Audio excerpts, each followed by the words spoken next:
Sabe, quando a gente pensa em uma civilização, o que vem à cabeça? Um grande rei, uma data marcante? Pois é, para a Grécia Antiga a resposta é bem diferente. A resposta está na própria Terra. Vamos mergulhar em como a geografia e, claro, as ideias moldaram uma das culturas mais influentes de todos os tempos. Desde a Era dos Mitos até um legado que, sinceramente, é surpreendente.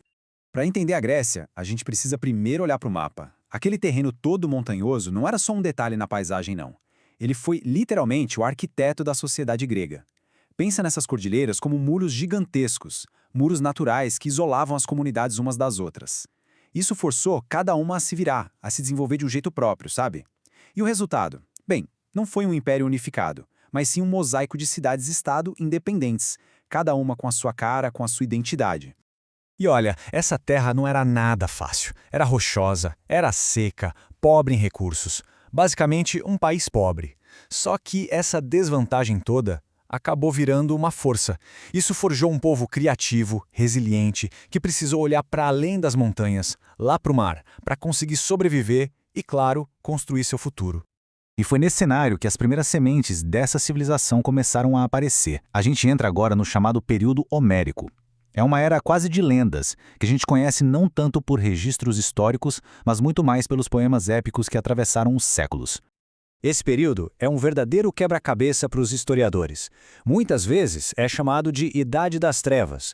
Mas calma, não é porque era um tempo sombrio e ruim, é mais pela falta de registros escritos, entende? A nossa janela para essa época são cacos de cerâmica, ruínas e principalmente as grandes histórias de heróis e deuses que foram contadas por Homero na Ilíada e na Odisseia.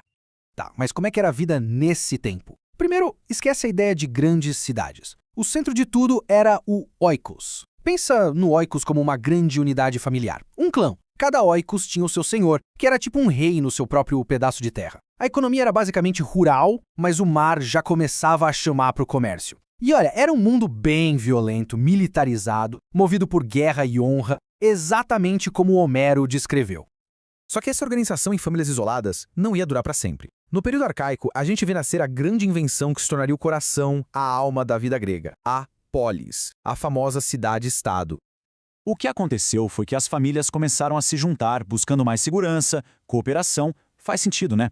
Aqueles oikos espalhados foram dando lugar às cidades fortificadas e independentes.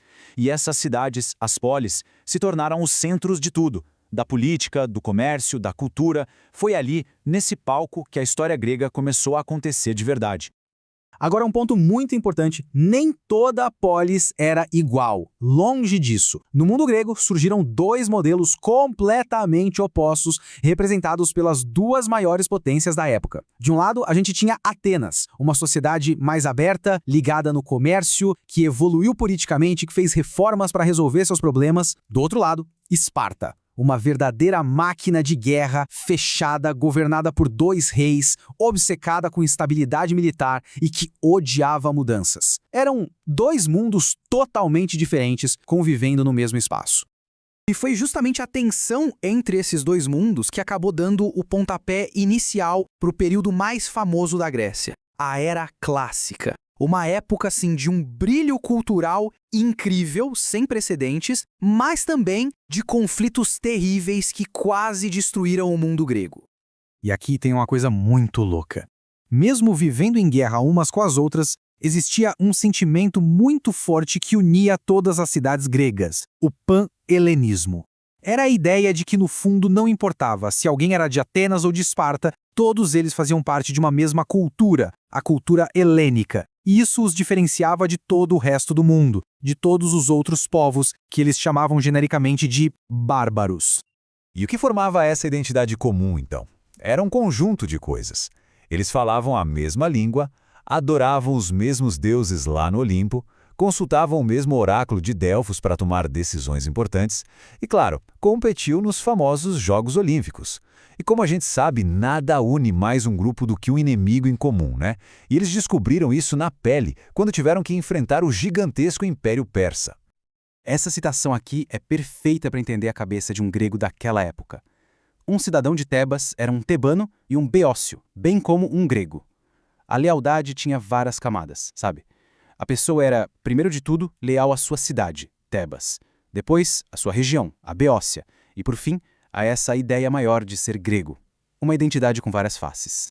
E, no meio dessa era de ouro, lá em Atenas, surgiu uma das ideias mais revolucionárias da história da humanidade. Nasceu a democracia. Foi um experimento político radical que, pela primeira vez, colocou o poder de fato nas mãos dos cidadãos. Claro, era bem diferente da democracia que a gente conhece hoje, mas foi ali que a semente de um conceito que mudaria o mundo foi plantada.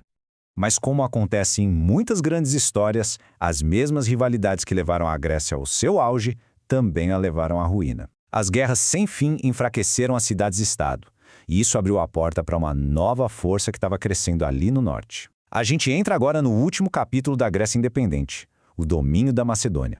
E a virada foi assim rápida e brutal. As cidades gregas, completamente esgotadas depois da Guerra do Peloponeso, viraram um alvo fácil. Lá no norte, um rei chamado Filipe II unificou a Macedônia e, uma por uma, foi dominando as cidades gregas. Quem terminou o serviço foi o filho dele, o lendário Alexandre o Grande, que não só dominou a Grécia, como criou um dos maiores impérios que o mundo já viu. E é aqui que a gente chega no grande paradoxo dessa história. Justo no momento em que a Grécia perdeu sua liberdade política, ela começou a sua maior conquista, a conquista cultural. O Alexandre, que tinha sido aluno de Aristóteles, não só conquistou com a espada, ele espalhou a cultura grega por onde passou. A língua, a filosofia, a arte. O tal do helenismo se espalhou por todo o seu império, do Egito até quase a Índia. Isso tudo nos leva a uma última reflexão. A Grécia, como nação independente, foi conquistada. Mas e as suas ideias? Elas foram derrotadas? A filosofia, a democracia, o teatro, a ciência, tudo isso não só sobreviveu, como se tornou a base do que a gente chama de civilização ocidental. Então a pergunta que fica é, no fim das contas, o que é mais poderoso? Uma espada ou uma ideia?